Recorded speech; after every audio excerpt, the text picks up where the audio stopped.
মিরপুরে ঢাকা কমার্স কলেজের পাশে হাউজিং অ্যান্ড সেটেলমেন্ট কোয়ার্টারের একটি বাসায় শনিবার সন্ধ্যায় কুপিয়ে হত্যা করা হয় মিরপুরের কমার্স কলেজের একাদশ শ্রেণীর শিক্ষার্থী জুবায়ের হাসান রাফিদকে।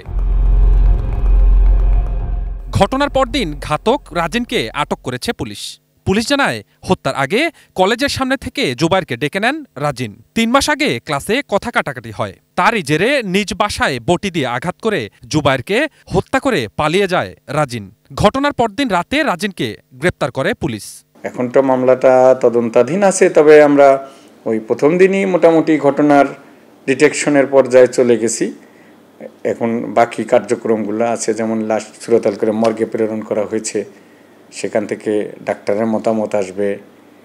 তারপরে আপনার যে সমস্ত তথ্যপত্রগুলো আমাদের কাছে এখনও আসছে বা আসবে, সেগুলো যাচাই বাছাই করে সঠিক যেটা সে চূড়ান্ত রিপোর্ট বিজ্ঞ আদালতে প্রেরণ। সোমবার দুপুরে ঢাকা কমার্স কলেজের সামনে মানববন্ধন করে নিহত জুবায়েরের সহপাঠীরা।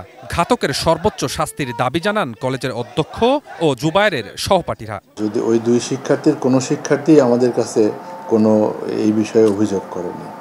ক্লাসে ছোটোখাটো অনেক সময় বাচ্চাদের মধ্যে সমস্যা তো হতেই পারে, কিন্তু আমাদের কাছে না আসা পর্যন্ত আমরা তো এইটা আসলে অনেক সময় বুঝতে পারি না। এই ঘটনাটাও হয়তো সেরকমই হয়েছে যে আমাদের কাছ পর্যন্ত আসেনি। আমার বক্তব্য হচ্ছে, দেশের প্রচলিত নিয়ম অনুযায়ী সর্বোচ্চ যে শাস্তি সেটা তার হোক, আমার ছাত্র হলেও হোক। এরকম শিক্ষার্থী আমরা কেন কলেজে নিয়ে আসব? এইসব শিক্ষার্থীর আমাদের দরকার নেই। কিশোর গ্যাং বাচ্চাদের এমন যদি হয় যে খারাপ স্টুডেন্টরা ভর্তি হচ্ছে, তাদের মনোমানসিক খারাপ, মানুষের রাগ, মানুষের ঈমান এখন ধ্বংসের পথে।